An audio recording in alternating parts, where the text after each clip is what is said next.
Hello दोस्तों, नमस्कार। स्वागत है आप सबके अपने YouTube channel history life style पर। दोस्तों, इस महामैराथन श्रृंखला जो कि भारतीय संविधान और राज्य व्यवस्था के ऊपर संचालित की जा रही है, जिसमें हम लोग प्रतिदिन एक टॉपिक को लेकर डिस्कस करते हैं, टॉपिक वाइज हम लोग पढ़ते हैं। तो आज हमने एक बहुत ही महत्वपूर्ण टॉपिक पर चर्चा करने वाले हैं। महान्यायवादी, जो कि अटॉर्नी जनरल भी कहलाता है, जो भारतीय संविधान में अनुच्छेद 76 के अंतर्गत इसकी व्यवस्था किया गया है।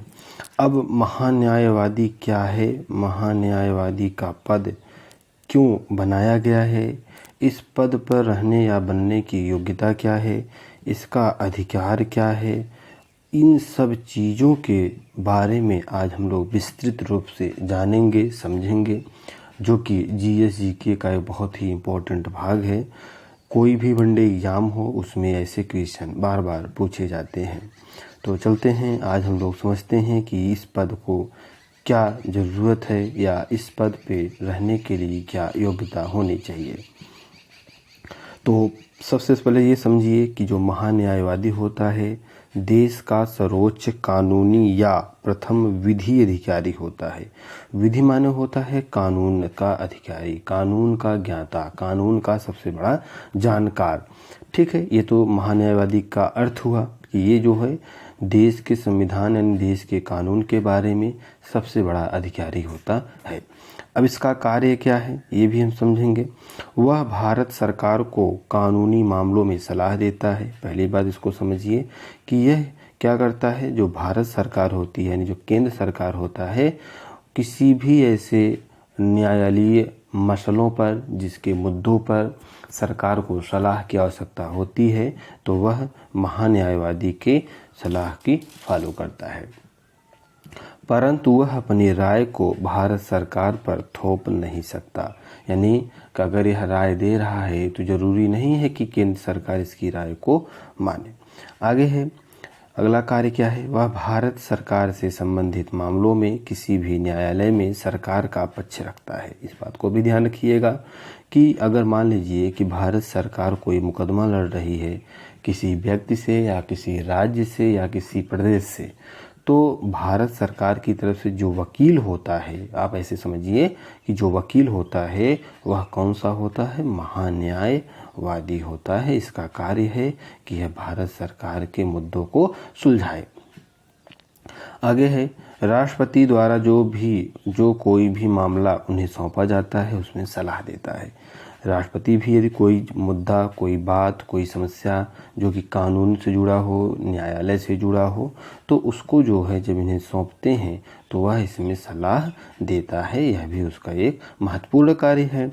महान्यायवादी को निजी कानूनी अभ्यास से वंचित नहीं किया जाता है। अब इसको समझिए, ये क्या है।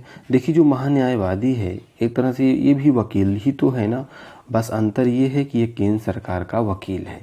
तो वकील है तो इसको भी जो है निजी कानूनी अभ्यास मतलब होता है कि जो वह व्यक्ति है वह प्रैक्टिस जो करता है वकील के रूप में, उससे वह हटाया नहीं जा सकता। मतलब कि सरकार ये नहीं कह सकती कि आप प्राइवेट रूप से कार्य कर रहे हैं और जबकि आप तो हमारे वकील हैं, भारत सरकार के वकील हैं, तो आप अपना ये जो निजी प्रैक्टिस वर्क है इसको बंद कर दीजिए। तो ऐसा नहीं कर सकती है सरकार। परंतु वह ऐसे किसी भी मामले की पैरवी नहीं करेंगे जो भारत सरकार के खिलाफ है। लेकिन वह ऐसा कोई भी मुद्दा नहीं लेंगे या ऐसा कोई भी केस नहीं लेंगे जो कि भारत सरकार के विपरीत हो, भारत सरकार के खिलाफ हो। ऐसे मुकदमों को महान्यायवादी नहीं लड़ सकता है। संरचना मतलब कैसे बनता है। महान्यायवादी की सहायता के लिए 2 सॉलिसिटर जनरल व 4 एडिशनल जनरल भी नियुक्त किए जाते हैं। हालांकि सॉलिसिटर जनरलों का उल्लेख संविधान में नहीं किया गया है।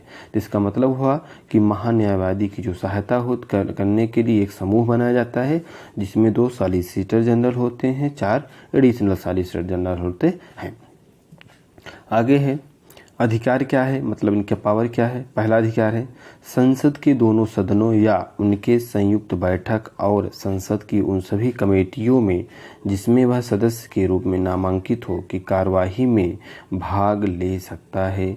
बोलने का अधिकार है, परंतु वोट देने का अधिकार नहीं होता। मतलब कि ऐसे समझिए कि यह लोकसभा एवं राज्यसभा दोनों की कार्यवाही में भाग ले सकता है ज़रूरत पड़ने पर, और अपना पक्ष भी रख सकता है या किसी मुद्दे पर बोल भी सकता है, लेकिन जब उस मुद्दे पर वोटिंग कराया जाएगा तो उसमें इसको वोट देने का अधिकार नहीं है। ठीक है ना। बाकी सोचिए कि यह यानी न राज्यसभा का सदस्य है न लोकसभा का सदस्य है, लेकिन फिर भी इतना इम्पोर्टेंट व्यक्ति है कि जब इसकी कार्यवाहियाँ होती हैं, सदन की कार्यवाही होती है, तो उसमें इसे भाग लेने का पूरा अधिकार होता है। और न केवल भाग लेने का अधिकार बल्कि इसे बोलने का भी अधिकार है कि वह उस मुद्दे पर अपनी राय रख सकता है। आगे है, वह एक संसद सदस्य के विशेषाधिकारों के लिए हकदार होता है। यानी इसका मतलब हुआ कि जो संसद का सदस्य होता है उसको जितनी सुविधाएं दी जाती हैं, जो पेंशन होता है, भत्ते होते हैं, जो सुविधा होती हैं, उन सभी सुविधाओं को भी महान्यायवादी को दिया जाता है। समझ रहे हैं ना हमारी बात को आप लोग, कि जो महान्यायवादी है उसे भी इन सब सुविधाओं को दिया जाता है। अगला है, वह भारत की राज्य क्षेत्र में सभी न्यायालयों में सुनवाई एवं उपस्थित होने का अधिकार रखता है। जो महान्यायवादी होता है वह भारत सरकार यानी पूरे भारत के जितने भी न्यायालय हैं, चाहे सुप्रीम कोर्ट हो या विभिन्न राज्य के जो उच्च न्यायालय हों, उसमें वह उपस्थित होता है, सुनवाई कर सकता है एवं अपनी बात को वह रख सकता है। अब योग्यता क्या होनी चाहिए भारत का महान्यायवादी बनने की? उच्चतम न्यायालय में न्यायाधीश होने की योग्यता रखता हो। पहली शर्त क्या है कि उसके अंदर जज बनने की, जज कहाँ का? हाई कोर्ट का जज, हाई कोर्ट जज बनने की योग्यता हो। अर्थात किसी भी उच्च न्यायालय में 5 वर्षों तक न्यायाधीश के रूप में कार्य किया हो या वकील के रूप में उच्च न्यायालय में 10 वर्षों का अनुभव हो। पहला शर्त क्या है? या तो 5 साल तक वो जज हो, किसमें? हाई कोर्ट में, या फिर हाई कोर्ट में ही 10 साल का उसे अनुभव हो, किस रूप में? वकील के रूप में, या राष्ट्रपति के निगाह में या राष्ट्रपति के मतानुसार प्रख्यात न्यायविद हो। माने न्यायविद माने होता है कानून का सबसे बड़ा जानकार हो। ठीक है। अब इसकी नियुक्ति कौन करता है? इसकी नियुक्ति राष्ट्रपति महोदय करते हैं, जो कि मंत्रिपरिषद की सलाह पर होता है। यानी मंत्रिपरिषद माने होता है कि जिसका निर्माण प्रधानमंत्री और कैबिनेट मंत्रियों के एक समूह का होता है। तो वही जो होता है किसी नाम की सिफारिश को भेजता है तो राष्ट्रपति महोदय क्या करते हैं? उस नाम को लेकर ही नियुक्ति करते हैं। आगे है अहर्ताएं, यानी योग्यता क्या होनी चाहिए? उसकी वही अहर्ताएं होनी चाहिए जो उच्चतम न्यायालय का एक न्यायाधीश बनने के लिए आवश्यक होता है। कार्यकाल, कार्यकाल मतलब होता है समय काल कितना है। संविधान महान्यायवादी को निश्चित पदावधि नहीं प्रदान करता है, इसलिए वह राष्ट्रपति की मर्जी के अनुसार कार्यरत रहता है।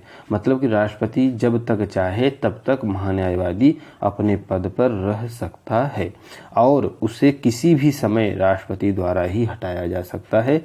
और हटाने का जो तरीका है वो भी मंत्रिपरिषद की सलाह पर है, यानी राष्ट्रपति, प्रधानमंत्री और कैबिनेट मंत्रियों के समूह से है।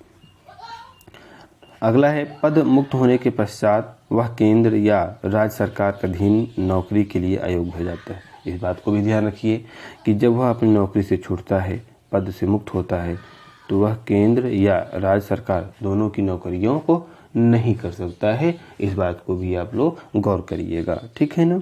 आगे है वेतन क्या है? वह सरकारी कर्मचारी नहीं होता क्योंकि उसे निश्चित वेतन का भुगतान नहीं किया जाता। महान्यायवादी वही पारिश्रमिक प्राप्त करता है, पारिश्रमिक माने होता है वेतन, वही वेतन प्राप्त करता है जो राष्ट्रपति द्वारा निर्धारित किया जाता है। संविधान उसका पारिश्रमिक निर्धारित नहीं किया गया है। त्यागपत्र, रिजाइन किसे दे सकता है? राष्ट्रपति महोदय को। यानी अपना त्यागपत्र सिर्फ किसको दे सकता है? राष्ट्रपति महोदय को। नोट में देखिए क्या है, राज्यों में महान्यायवादी के समतुल्य पद महाअधिवक्ता का होता है। जैसे केंद्र सरकार में अभी हमने सारी चीज़ों को पढ़ा कि उसके सही मुकदमों को कौन देखता है? महान्यायवादी देखता है। उसी प्रकार जो राज्य हैं जैसे उत्तर प्रदेश, बिहार, झारखंड, महाराष्ट्र, ऐसे सभी राज्यों में इसी कानूनी मामलों के लिए जो पद का निर्माण किया गया है उसको हम लोग राज्य में क्या बोलते हैं? महाअधिवक्ता। इस शब्द को ध्यान रखिएगा कि महान्यायवादी क्या है? ये केंद्र सरकार से संबंधित है और महाअधिवक्ता ये क्या है? ये राज्य सरकार से संबंधित है। आगे है, अब तक भारत में जो महान्यायवादी थे, जो प्रथम महान्यायवादी थे उनका नाम था MC सीतलवाड़, जो कि 1950 से 1963 तक लगातार महान्यायवादी के पद पे बने रहे। आगे लिखा है कि वह अभी तक सर्वाधिक कार्यकाल तक भारत के महान्यायवादी रहे, लगभग 13 वर्ष। मतलब कि जब तक नेहरू जी जीवित थे तब तक MC सीतलवाड़ भारत के महान्यायवादी के पद पर आसीन रहे। इस समय कौन है? इस समय 15वां क्रम के अनुसार 15वां श्रेणी चल रहा है, जिनका नाम है के वेणुगोपाल, जो कि 2017 से हैं आज तक, यानी 2023 तक, वर्तमान तक अभी महान्यायवादी के पद पर है। तो ये सारी चीज़ें राजू सर के लेख पर आधारित थी, जो कि सरकारी शिक्षक हैं MP सरकार में। तो प्लीज़ लाइक करिए, शेयर करिए, सब्सक्राइब करिए हमारे चैनल को। तो मिलते हैं अगले वीडियो में, तब तक के लिए नमस्कार, धन्यवाद।